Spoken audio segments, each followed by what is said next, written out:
let's have a look at the basic components that make up a computer. To start with, I will first look at the computer case. Modern computers always have on circuits. This essentially means that if a computer is plugged into power, there are a small number of circuits on the motherboard that are using this power. The internal clock will always be operating, and even when the power cable is disconnected, a small battery will keep it running. Other small circuits will be operating that allow the computer to detect certain things. For example, a computer may wake up or start up when a key on the keyboard is pressed. In order to do this, the computer must have enough power running through it to sense something has happened. This can include devices like network cards, so an administrator can start a computer up remotely. In this case, I will start by looking at the power button. A single press of the power button will essentially trigger a startup, shutdown, standby, or hibernation. The power button is no longer a mechanical switch that controls electricity going to the computer. It is essentially a button that sends a signal to the motherboard. What effect this has can be configured by the operating system. It can even be configured to do nothing when pressed if you wish. The problem with having a power button like this is, if the operating system were to crash, the power button would stop working. To get around this, if you hold the power button in for about 3 seconds, on some computers 5 seconds or more, this will power off the computer. This appears to have the same effect as switching off the computer. That is, everything in the computer will switch off, including all the fans and the power supply. As before, there will be some power left to run the always-on circuits, which can cause problems in some cases. Let's have a look at when this may occur. In some cases, you may need to perform a hard power cycle on the computer. This is basically the process of stopping all the power going to the computer for a short period of time and then reconnecting the power. To understand this better, this computer is equipped with LED lighting on the motherboard, memory, and graphics card. This makes it easy to observe power flowing through the motherboard. You will notice that the fans are spinning and the LED lights are on. Notice the name on the graphics card, WindForce, is lit up as well, indicating power is going to the graphics card. On the front of the computer case, there is an LED light indicating the computer is currently on. When I press the power button, after a few seconds the computer will go into standby mode. Notice that when it is in standby mode, the fans stop and the light on the graphics card goes out. However, the lights on the motherboard and memory are still on. The power light on the computer case may flash while the computer is in standby mode. The state the computer is in will determine which circuits are powered. While the computer is in standby, the memory in the computer will be powered as well as some other devices to detect if the user wants to exit standby. For example, the user presses a key on the keyboard. The point to consider is, if the computer is shut down, there is standby power traveling through the computer. Particular devices that are able to wake the computer up even if the computer is completely shut down will still be using power. I was once working on a computer that was completely shut down, but it still had power. I pulled the network card out of the computer, and the computer, without warning, switched on. The power going to the network card was disrupted when the network card was pulled out, leading the computer to misinterpret this as a wake-up event and powering itself on. The computer may not switch on like this if you pull out an expansion card. However, it illustrates how important it is to switch off the power before adding or removing hardware. If there is power traveling through the device or the slot you are plugging the hardware into, this can cause electricity to jump between the components and may cause damage to the device. Thus, before adding or removing hardware, switch off the computer and unplug the power cable. Not all motherboards, in fact most don't, have LED lights letting you know the motherboard has power running through it. If you are not sure if the motherboard has power, unplug the power cable before you start working on it. If the computer is a laptop, you will need to remove the battery to ensure the computer is not powered. You can see the lights are now off on this computer, and now it is safe to add and remove hardware. In some cases, the capacitors in the computer may take a little bit of time to drain. Some computers take longer than others. The point to take away is that even when the computer is in standby or switched off, some circuits have no power while others will always have power. Knowing this, there are other times you may want to perform a hard power cycle. Sometimes to fix certain hardware problems, you may need to perform a hard power cycle. Although when the computer first starts or resets itself, a signal should be sent to all the hardware to reset itself. If a component has a fault, it may not respond. If all the components are not able to reset themselves, it may cause the computer to lock up. A hard power cycle may fix this. A common occurrence for this is when the computer has a black screen and won't start. This generally happens more often with laptops than desktops. When this happens, make sure to disconnect the power cord from the computer and let it sit idle to allow all power to drain. This removes the power from the computer, forcing chips in the computer that have failed to power down, effectively having the same effect as resetting them. However, this does not happen to you with a laptop that has a battery that cannot be removed. If the problem is bad enough, you may need to let the laptop battery discharge in order to allow all the components in the laptop to discharge. However, with no power, 10 seconds should be enough to allow all the components in the computer to fully discharge, but maybe longer for some computers. Let's have a look at an example of why it is important to unplug everything before performing maintenance on a computer. Let's consider an example motherboard. You can see that with this motherboard, both power connectors are not plugged in. In fact, nothing is plugged into this motherboard. Now let's watch what happens when I plug an HDMI cable into the video card. You will notice that the CPU fan starts spinning. It is not a magic trick. Plugging an HDMI cable into the video card provided power to spin the CPU fan. There is one little piece of information that I've not told you. In this case, the HDMI connector I plugged in is connected to an output HDMI device rather than an input HDMI device like a monitor. Thus, an HDMI signal is traveling to the computer, which is providing a small amount of power to the computer. Although I have incorrectly used an HDMI cable to demonstrate this point, it shows that power can sometimes come from unexpected places. Keep in mind that one of the reasons you are there fixing a computer is because something has gone wrong.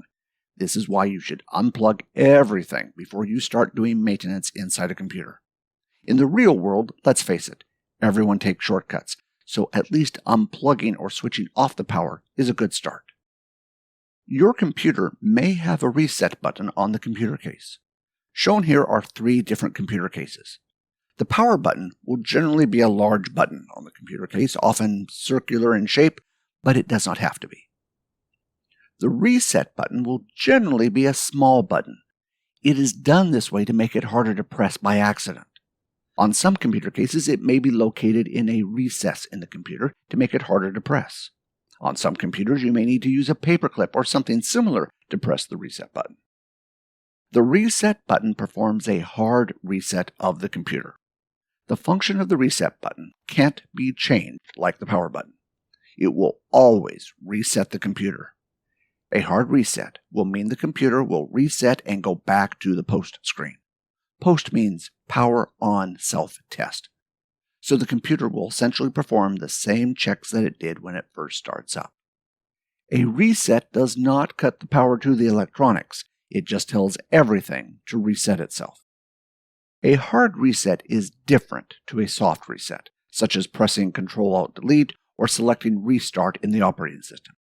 If you use either of these methods, the computer will not perform post checks. However, many do some quick checks before starting up. Not all computers will include a reset button. Many laptops do not have a reset button. In some cases, the laptop may have a reset button, but to press it, you will need something to press it with, like a screwdriver. If the laptop does have a reset button, and they are not that common, it will most likely be on the base of the laptop. Let's have a look at what effect the reset button has on a computer. The OS on this computer is currently running software. On the motherboard are 2 pins to which the reset switch is connected. Notice that when I press the reset button, the computer, without notice, immediately restarts. Unlike a soft reset, you don't get a chance to save anything, and any unsaved data will be lost. A reset won't cut power to the computer like switching the computer off will. So generally, if I need to perform a hard reset on the computer, I don't use the reset button. I will instead hold the power button down until the computer switches off. Then I will give it a few seconds and switch it back on. It is a little slower this way. However, you get a better result than the reset button since it includes power cycling components to the computer rather than just resetting them. Given that holding down the power button and switching the computer back on has become a reliable way to effectively restart the computer, the reset button does not get used as much as it did. On the computer case, there will generally be a number of standard connectors. A lot of the time, these are found on the front of the computer. This is called the front I/O panel. In the motherboard manual, most of these connections go to the same place and are referred to as the front panel connectors. In a later video, I will look into these connections in a lot more detail. Most computer cases have the same connections on the front, but it is possible for the manufacturer to include fewer or more connectors if they wish. These, however, are the standard ones that you will most likely come across on almost all computer cases. The reset and power buttons I've already covered, so I won't worry about going through them again. When I press the power button, notice that the power light goes on. The power light will be solid when on. When in standby, they generally will flash, and when off, well, the computer is off. Under this light is the hard disk light. The hard disk light, otherwise known as the hard drive activity LED, traditionally flashed when the hard disk was accessed. Nowadays, solid-state drives are also commonly used. If the storage is connected internally, such as via a SATA connector on the motherboard or an M.2 slot, the hard disk light will blink whenever the storage device is accessed. However, if the storage is connected externally, such as via USB or an expansion card, the hard disk light will remain inactive when the storage is accessed. These are the standard connectors provided by the motherboard. The next connectors I will look at are the audio connectors, which you will find nowadays pretty much supported on all motherboards. These will generally be the speakers and microphone input. To use them, it is just a matter of plugging them in. If these connections are present, which they usually are, you will typically find two. If you need more sound options, you will usually find additional jacks at the back of the computer. For instance, if you want to use surround sound, you will need more than a single speaker connector. Lastly, other common connectors you will find on the front of the computer will be USB connectors. In the case of this computer, there are dust caps in the USB connectors that need to be removed before they can be used. Different computer cases will have different numbers of USB connectors, some more than others. It is fairly common for there to be at least one USB 2 connector and one USB 3 connector. The USB 2 connector is generally black, and the USB 3 connector is generally blue. This covers the basic connectors on the front of the computer. Now let's have a look at what else is generally found on the front of a computer case. On the front of the computer, you may also have some accessible drive bays. I say maybe because most computer cases currently on the market do not have drive bays accessible from the front of the computer. On this computer, there are two 5¼ inch drive bays and two 3½ inch drive bays. The 5¼ inch drive bay is mostly used for optical drives. However, there are some other devices that use them, for example, for removable drive bays, SD card readers, and digital displays. Digital displays allow you to monitor things on your computer, such as CPU temperature and fan speeds. With optical drives becoming less common on computers, accessible 5¼ inch drive bays are becoming rare on computer cases. I will now have a closer look at the 5¼ inch drive bay. This computer has an optical drive installed, so I will have a look at how to remove it. Different computer cases will have different ways of performing maintenance on them. In this particular computer case, there is a slide at the back that, when pushed back, the side of the computer case opens. Once it is open, the side of the case can be removed. For this computer case, two covers need to be removed before I can remove the optical drive. To do this, there is a blue slider I need to push to unlock the front case plate, and it can then be removed. There's another plastic cover that needs to be removed before I can get to the optical drive. Notice that it is locked into place. Before I can remove it, it needs to be unlocked. This computer case has a locking mechanism that holds it in place, and for some computer cases, you will need to use a screwdriver to lever the clips so you can remove them. In this case, the locking mechanism is blue in color. When I have a closer look at it, notice there is a down arrow on it. Often computer cases will have some clues on how to perform maintenance on them. Look for arrows, numbers, and for this computer, any plastic that is blue in color is some kind of lever or slide used to lock something. When I press down on the locking mechanism, notice that the plastic cover comes off easily. If you are not sure how to service the computer, have a look through the manual because often if something is difficult to remove, there may be a trick to getting it out easily. Before I remove the optical drive, I first need to unplug the SATA and power cable going into the optical drive. The optical drive can now be removed. A locking mechanism also holds the optical drive in place. To remove the optical drive, push down on the locking mechanism and the optical drive can be pulled out. The optical drive has now been removed. The 3.5-inch drive bay is essentially a smaller version of the 5.25-inch drive bay, traditionally used for floppy drives. Floppy disk drives are long obsolete, thus externally accessible 3.5-inch drives are even rarer on computer cases than the 5.25-inch drive bay. If you have a 3.5-inch drive bay and you choose to use it, you will probably use it for an SD card reader or similar device. In the case of this example, the 3.5-inch front panel adds 3 additional USB ports and some SD card reader slots. Don't worry if you don't have a 3.5-inch drive bay. If you wish to add additional front panel connectors, there are plenty of 5.25-inch front panel connectors you can purchase. If you don't have any drive bays at all, you can also use an external USB hub. Many USB hubs on the market come with SD card readers, additional ports, and even video connectors. Now that we have had a look at drive bays, I will next have a look at how the vents in the computer are used to keep the computer cool. ATX computer cases are designed so the air flows from the front of the computer case to the back of the computer case. I have used an empty computer case so we can understand the concept better. At the front of the case, there will be some intake vents. In this computer case, you can see there are a lot of holes at the front of the case where air can flow in. It is important that these vents are not blocked and are free of dust. If the computer has no vents in the front of the case, the vents are most likely to be on the side of the case. The vents will always be towards the front of the case somewhere. Regardless of where they are, make sure they are not blocked and are free of dust. If the vents get blocked with dust, this will affect the ability of the computer to get good airflow. Most likely, the fans in the computer will have to work harder and the computer may become hotter. Once the air is in the case, it needs to go somewhere. Without any extra fans, most of the air will exit out the power supply unit.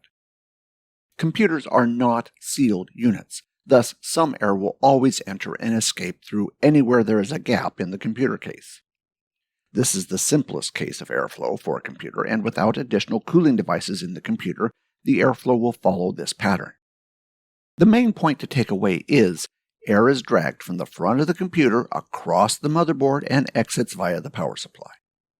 Since hot air rises, the power supply is often found at the top of the computer case, but not always. Now that we understand how the airflow works, let's look at what can affect airflow. In this example, this computer has a missing blanking panel, side panel, blanking plates, and poor cabling. All of these contribute to poor airflow inside the computer. At the front of the computer, notice that the blanking panel is missing. If I were to take a guess, I would say that an optical drive was installed at some stage.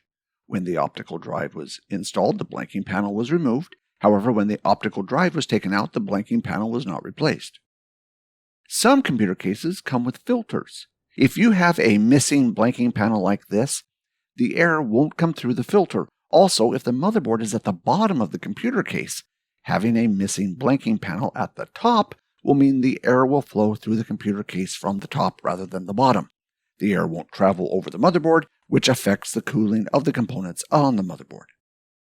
The side panel is missing, essentially completely disrupting the airflow. When building the computer or performing maintenance, it is fine to remove the side panel and use the computer for short periods of time. However, once you have completed the work, you should replace the side panel. On the back of the computer, the I/O shield is missing, and also the blanking plates. You can see that there are holes at the back of the computer case, and thus not a perfect seal. Having more holes prevents the air flowing the way it was intended to and allows more dust into the computer. When I look inside the computer, you can see how much dust gets in. Over time, even a well-designed computer will get dust in it, so you can't really prevent it. However, you can reduce the amount of dust that does get inside. If you get too much dust inside the computer, this can prevent the fans spinning. If your computer is configured correctly, it will alert you if the fan has stopped. Otherwise, you won't know, and the computer will start heating up. When the computer starts getting hot, it will automatically throttle down, reducing its performance to prevent it overheating. This can lead to decreased performance over time and accelerated wear and tear. If the system overheats, it can start shutting down without warning. In the case of this computer, notice the amount of dust buildup in the bottom of the computer. This dust won't affect airflow, but when you see this much dust, it is more than likely to have got into other areas. You can see in this computer, the dust has got in between the blades of the heat sink of the CPU fan. This will reduce the efficiency of the heat sink and the fan. Lastly, you can see the cabling is a mess. Poor cabling management like this blocks the airflow, and cabling can get stuck in a fan, stopping it. Computer cases will often be designed with cabling in mind. If the computer case does not have cable management features, cable tie the cables so they are out of the way. The next consideration is how much airflow you have in your computer case. If you want to improve the airflow in your computer, one option you have is to add additional fans. There are two different types of fans available: high airflow and static pressure. Looking at the fans, you won't see much difference between them other than the blades used in the fans. The blades affect how the air travels through them. High airflow allows more air to flow through. However, the air is spread out. These fans are good for case and exhaust fans since you want to get a lot of air out. You can also use them as case intake fans since you want to get air into the computer. Static pressure fans have less airflow, but the airflow is concentrated. These fans are good for radiators and intake fans. You will also find them on heat sinks. Static pressure fans, although having less airflow, put more force behind the air. This makes them good to get air through material that may provide resistance, for example, heat sinks and filters. Thus, even though you could use a high airflow fan for an intake fan, if the computer case has filters, you are best using a static pressure fan. Also, the front of the case generally has more obstructions than the back, so static pressure fans generally work better in this case. To make things more complicated, some fan manufacturers have hybrid fans, which are a cross between the two. When using these fans, you can use them as high airflow and static pressure fans. Now let's have a look at where you would place these fans. The first fan I will look at is the rear case fan. This fan is found at the back of the computer case. When you purchase a computer case, most times it won't include this fan, and you will need to add it. Fans are not keyed, thus you can install them the wrong way. In the case of this fan, it is an exhaust fan, and if you install it incorrectly, it will push air into the computer case rather than removing it. To determine which way the fan needs to be installed, most computer fans will have some arrows on them indicating the direction the fan spins in and the direction the air will travel through the fan. The up and down arrow indicates which way the fan is spinning. The left or right arrow indicates which way the air flows through the fan. Let's have a look how to install the fan. In this example, I'm going to install an 80mm high airflow fan. Fans come in a number of different sizes. It is just a matter of getting the right size for your computer. When I have a look at the fan, notice the arrows on the side of it. If your fan does not have these arrows, you can always test it to see which way air goes through it. In the case of this fan, it is powered using a Molex connector. So I will plug the Molex connector into the power supply. To keep it easier to follow along with the installation process, this computer case does not have a motherboard installed. This makes it easier to see what is happening. For this reason, to start the computer and power the fan, I will use an ATX jumper switch. This switch effectively shorts the 2 pins in the ATX connector, which triggers the computer to start up. Now, all I need to do is switch on the power switch. To test the airflow of the fan, move a piece of paper slowly towards the fan, making sure you stay far enough away that it does not get sucked into the fan. If you find that you are not getting a result, try the other side. Airflow tends to be more noticeable on the exhaust side than the intake side. Before I install the fan, I will exercise good maintenance practice and unplug the computer. In IT, you will probably find that you take a lot of shortcuts here and there, but if you are working on a customer site, it is always a good idea to exercise good practice, otherwise it looks unprofessional. I will next place the fan in the case, making sure that I checked it is oriented the correct way. Since it is an exhaust fan, it needs to blow air out of the computer case. Next, I need to line the screw holes up. In this computer case, 2 different size fans are supported. Thus, there are 2 different sets of screw holes. This case has a lot of holes in the back of the case for ventilation. In this instance, I just need to locate the only holes that are round.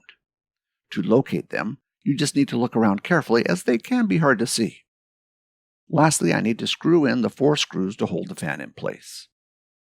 I will usually put 2 diagonal screws in place first and half screw them in. This will hold the fan in place while I put the other screws in. Once all the screws are in place, I can plug the power back into the computer and switch it on to complete a final test. You should be able to observe that the fan is operating as an exhaust fan as intended.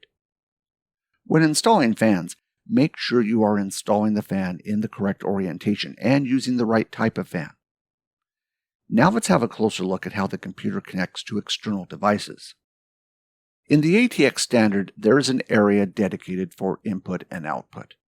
The official name is the I/O aperture, but pretty much nobody will refer to it by that name. If they do refer to it, it will probably be called I/O area or I/O panel. Any ATX motherboard is designed to be compatible with any ATX computer case. However, proprietary computers may have an I/O area that differs from the ATX standard. The ATX standard requires the I/O area to be a particular size, but proprietary motherboards can be of any size.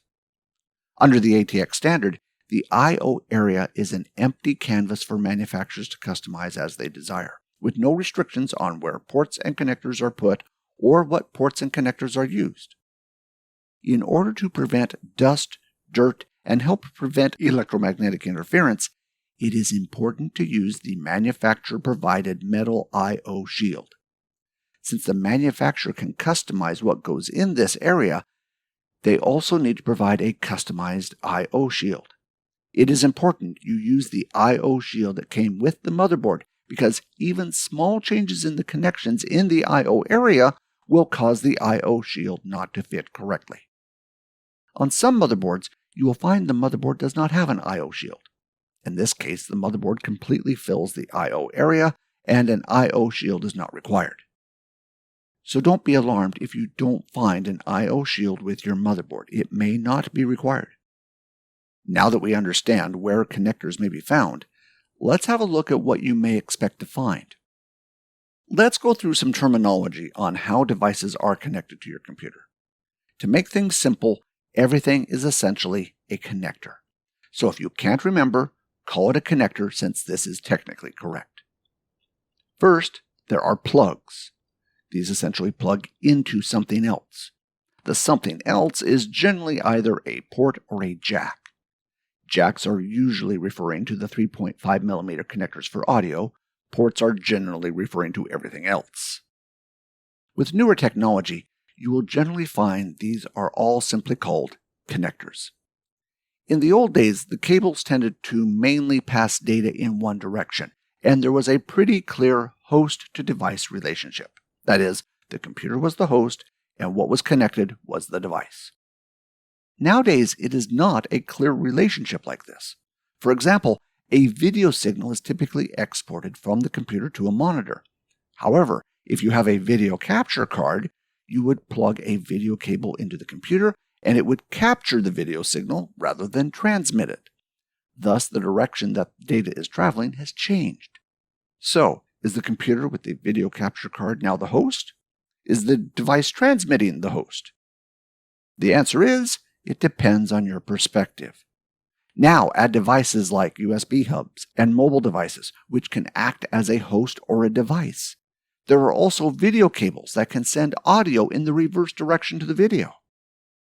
When I say I am plugging this into the computer, it generally assumes the computer is the host, which nowadays may not be true or may be partly true. Connectors cover the other end, being either a host or a device, so you can see why the trend for new connections is to simply call them connectors, because connectors are technically always correct, regardless of what you are connecting to the computer.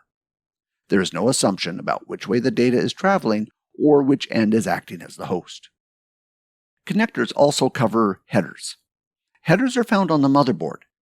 These are square arrangements of 2 lines of pins which may have a shroud around them, which is a black plastic container around the pins. These headers are keyed with a missing pin to prevent the wrong connector being plugged into them. Connectors also refer to the CPU sockets and expansion slots. Essentially, everything in the computer that allows you to connect something is some kind of connector. Now that we have a better understanding of how the I/O area works, let's have a closer look at some of the connectors that you may find there. Shown here, I have 3 different I/O areas. You can see just from these examples there are a lot of differences in where the connections are placed and what connections are included. I will now go through the common connections you will come across. It is important to be able to recognize them. The first connections I will look at are the video connections. One of the more common connections found on computers is DisplayPort. DisplayPort is quite commonly used on monitors and other devices. If you decided to use a TV set as your monitor, not all TV sets have a DisplayPort. TV sets generally use HDMI rather than DisplayPort. HDMI is quite common in home entertainment systems, which is why your TV probably supports it. But it may not have DisplayPort. Monitors are more likely to have DisplayPort, but that is not always the case. In the old days, there were a lot of differences in the features of DisplayPort and HDMI. Nowadays, feature-wise, there is not much difference between the two, although those features may be implemented differently. The main difference between the two is that DisplayPort does not support a feature called ARC. ARC allows for audio to travel in the reverse direction to the video. This is important if you want to use audio equipment which may not be plugged into the device that is transmitting the video. This is not that important with DisplayPort, as it is generally used with computers, and in this case, you would plug your audio equipment directly into the computer. The next video connection you may come across is DVI. DVI is considered obsolete nowadays, so your computer may not have it. Unless you need to use it, I would not use it. Either use DisplayPort or HDMI. Next, you may have a PS2 port. In the old days, this was 2 ports, one for the mouse and one for the keyboard. Then later that was reduced to 1 port. Although there is only 1 port, you can get splitters which will divide the port. Also, if your computer does not have a PS2 port, you can purchase PS2 to USB adapters. Although PS2 ports are considered obsolete by today's standards, you may find a small collection of competitive gamers that still use them. This is due to the way the protocol is designed. PS2 may give you a slightly quicker response time. However, other competitive gamers state this time is so small that other considerations like the type of mouse and keyboard used make a much more noticeable difference. PS2 does not support hot swapping. Thus, if you unplug or plug it in, you may need to restart the computer. PS2 also supported more keys being pressed on the computer at once, although newer USB keyboards can now also support more keys being pressed on the keyboard. The problem you may come across is newer USB keyboards may not work with the BIOS on older computers. This should not be a problem with newer computers. To get around this, some keyboards have a switch to change compatibility mode.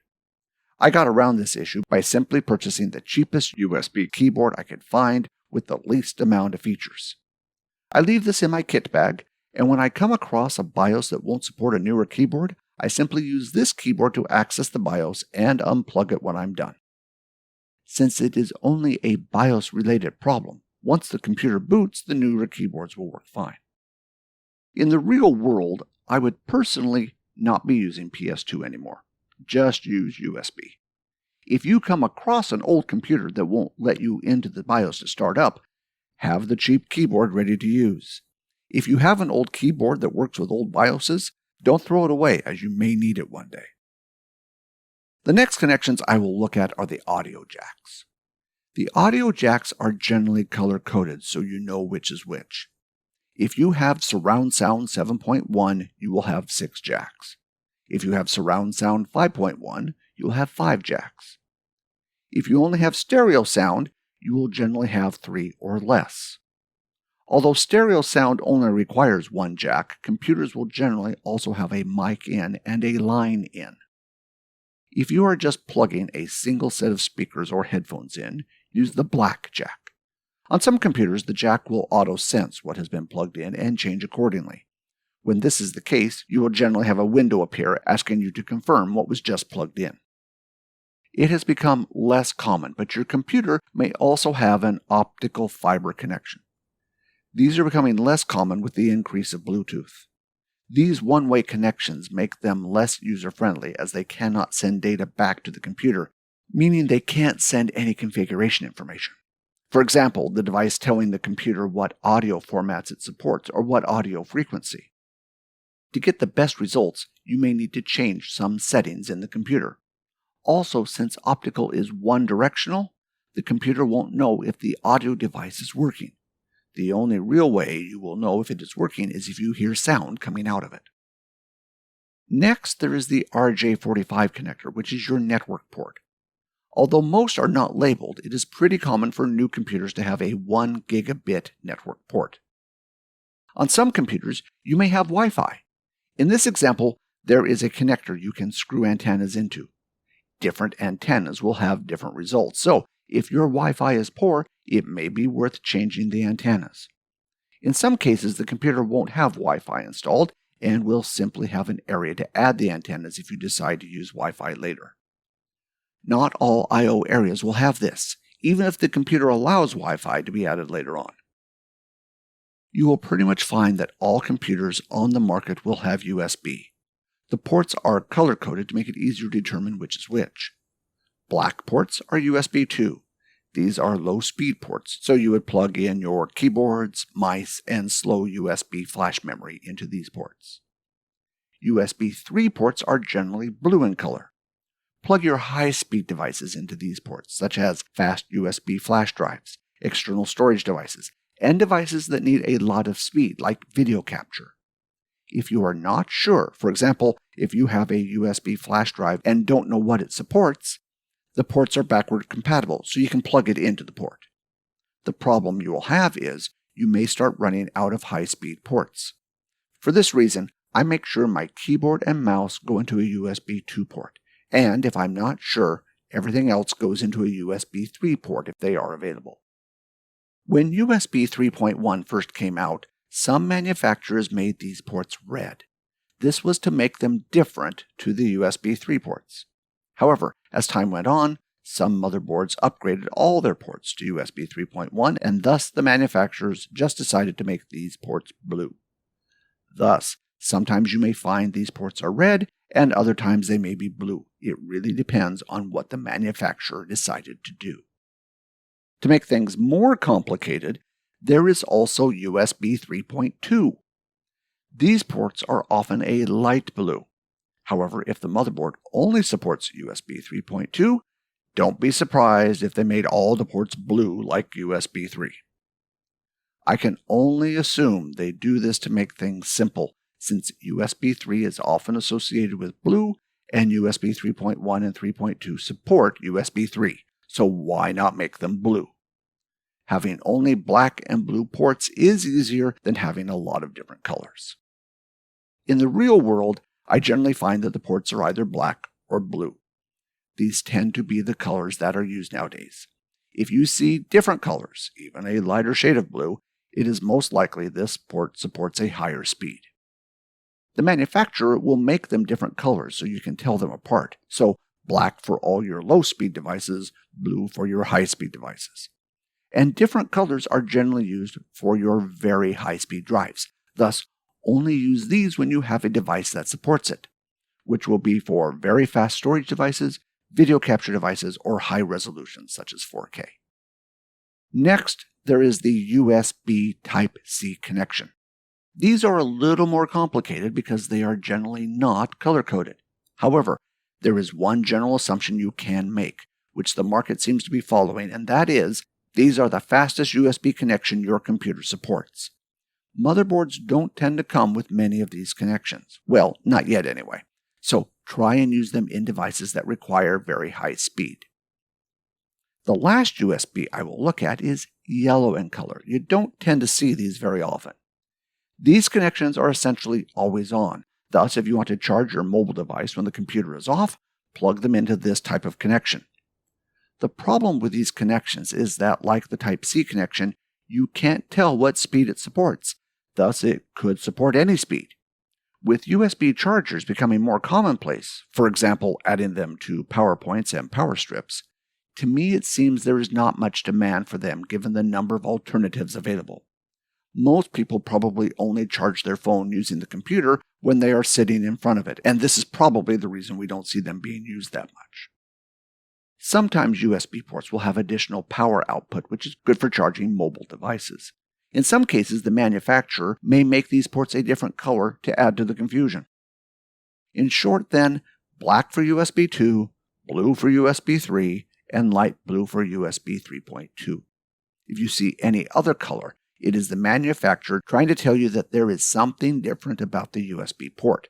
Either the speed is different, the power output is different, or it is always on.